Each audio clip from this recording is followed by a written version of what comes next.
और आपको एक नारा भी, चूंकि हमारे विनोद शुक्ला जी ने एक नारा दिया था, जय हिंद जय बिंद, क्या कहना होगा? जय हिंद जय बिंद, जय हिंद जय बिंद करने के लिए। अच्छा, तो आप अब जागरूक बिंद प्रदेश जागरूक यात्रा निकाल रहे हैं क्या? हाँ, ये जो है बिंद प्रदेश वापस लाओ अभियान जो चल रहा अपना, अच्छा। उसी के तहत ये यात्रा हम लोग कर रहे हैं। जी जी जी जी।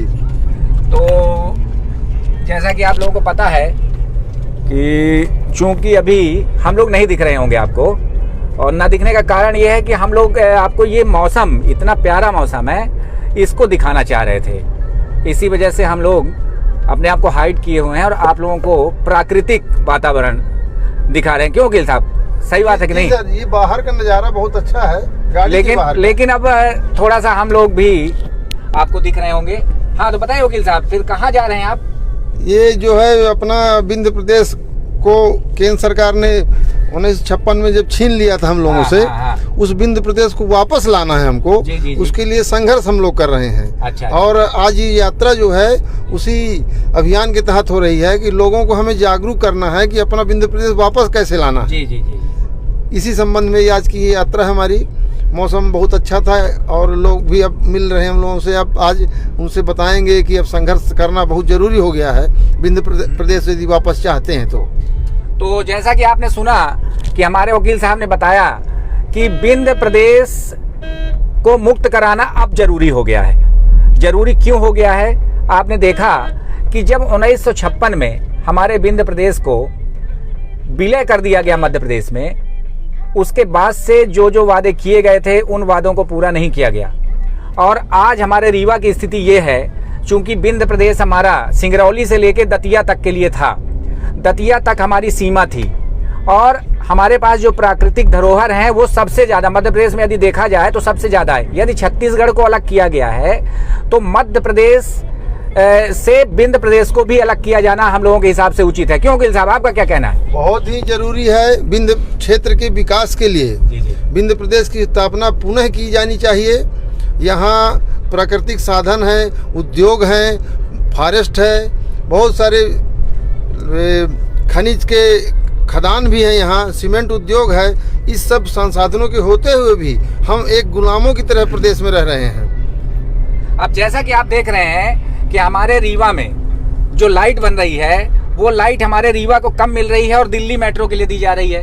हमारे यहाँ से ही आप जो है तो दोहन कर रहे हैं, चाहे आप बिजली के लिए, जैसे चचाई में आप देख लीजिए, वो हमारी बिजली है। बताइए वकील साहब। अभी जो अपने यहाँ गुड़ में सोलर प्लांट लगा हुआ है बिजली बनाने का, जी। इसका लाभ बिंद प्रदेश को नहीं मिल रहा है। जी। ये अपनी जो सरकार है ये भेजती है उसको, दिल्ली में मेट्रो ट्रेन चला रही है। जी। जबकि बिंद प्रदेश जब बन जाएगा तो ये रीवा क्षेत्र और रीवा प्रदेश के लोगों के हिसाब से उस बिजली का उपयोग होगा, लोगों को रोजगार मिलेगा। प्रदेश की राजधानी रीवा बन जाएगी तो यहाँ भी विकास होगा। क्या नहीं है रीवा में, इसको प्रदेश बनाए लायक।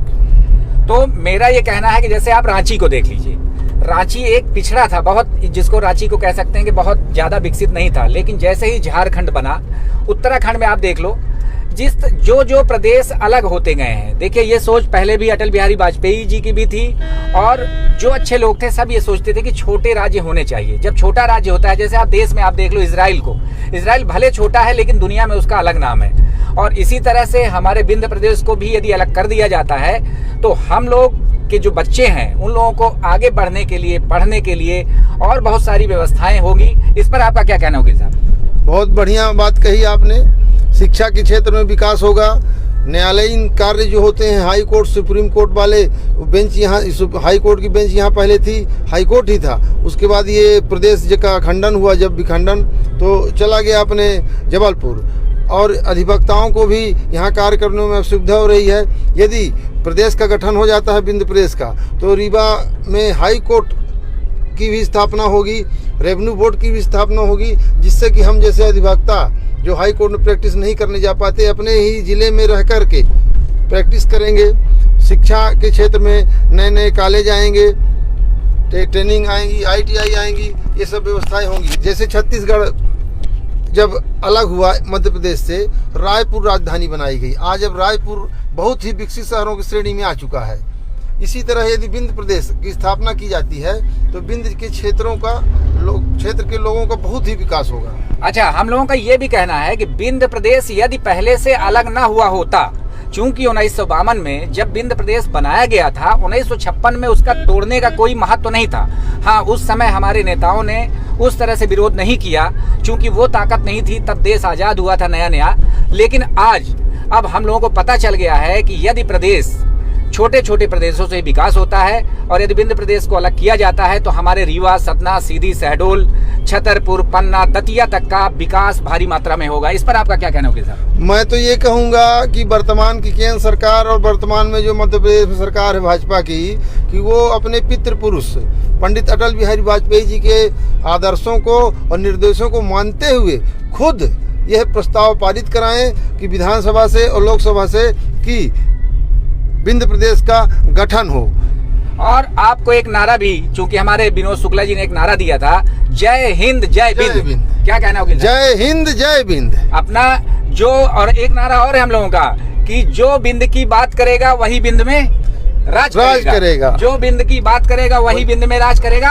और यहाँ तक कि हम लोग तो अब ये भी सोच रहे हैं कि जो विंध्य की बात करेगा उसी को ही हम लोग वोट भी देंगे। इस पर आपका क्या कहना? मैं भी यही चाहता हूँ कि विंध्य प्रदेश के जितने भी मतदाता हैं उसी पार्टी को वोट करें जो विंध्य प्रदेश की स्थापना कर सके।